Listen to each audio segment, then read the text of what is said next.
Good morning! Kain po tayo ng freshly made puto. Masarap po ito sa kape. So, gumagawa po kami ng puto sa mga gusto pong mag-orders dyan. Wow! Order na po kayo.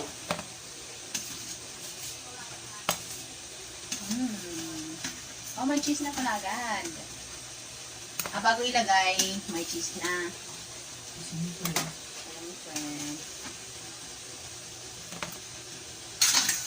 Sa mga gusto pong mag-orders, order na po kayo.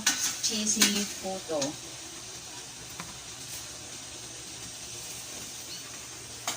Ayan, bagong. Ang init. Bagong luto. Ang sarap. Ano? Cheese na natin dito na pinito.